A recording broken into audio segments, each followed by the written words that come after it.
สวัสดีครับคุณผู้ชมครับวันนี้ต่อตระกูลสิทธิพรหมนะครับก็จะพาคุณผู้ชมทุกท่านนะครับไปเที่ยวกันในจังหวัดขอนแก่นกับวัดแห่งหนึ่งซึ่งก็มีชื่อเสียงมากๆและก็มีความสวยงามมากๆนั่นก็คือวัดป่าแสงอรุณนั่นเองนะครับถือว่าเป็นประติมากรรมนะครับผมโบราณหรือว่าศิลป์อีสานนะครับผมที่ควรค่าแก่การอนุรักษ์เป็นอย่างยิ่งครับซึ่งประวัติความเป็นมานั้นนะครับในปีพุทธศักราช 2473 พระครูพิสารอรัญญเขตอดีตเจ้าคณะจังหวัดขอนแก่นธรรมยุทธวัดศรีจันทร์อำเภอเมืองได้นิมนต์พระอาจารย์สิงห์อาจารย์พระมหาปิ่นซึ่งขณะนั้นอยู่ในระหว่างปฏิบัติศาสนกิจที่จังหวัดอุบลราชธานีมาช่วยศาสนกิจที่จังหวัดขอนแก่นพระอาจารย์สิงห์พร้อมด้วยพระอาจารย์กรรมฐานหลายรูปเช่นพระอาจารย์ฟั่นอาจารโรพระอาจารย์คูณพระอาจารย์ดีพระอาจารย์อุ่นพระอาจารย์อ่อนพระอาจารย์สีโห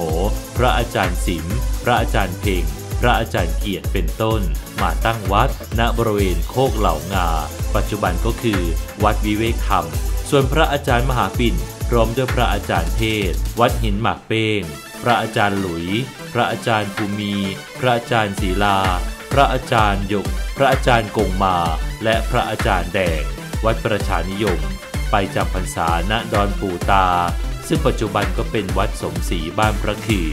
กลางปีพุทธศักราช 2473 พระอาจารย์เทศพร้อมด้วยพระอาจารย์กรรมฐานหลายรูปได้ออกมาพักปฏิบัติธรรมณบริเวณสถานที่สร้างวัดป่าแสงอรุณในปัจจุบันต่อมาอาจารย์พระมหาปิ่นซึ่งมีอายุพรรษามากกว่าทุกรูปได้ออกมาจากดอนปู่ตาวัดสมศรีมาอยู่จำพรรษาร่วมกับพระอาจารย์เทศจึงถือว่า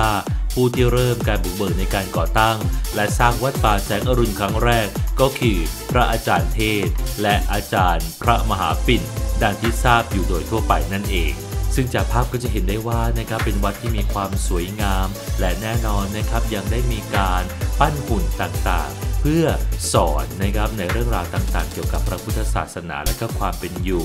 ในภาคอีสานของเราให้กับหลายคนได้เห็นได้ทราบกันด้วยว่า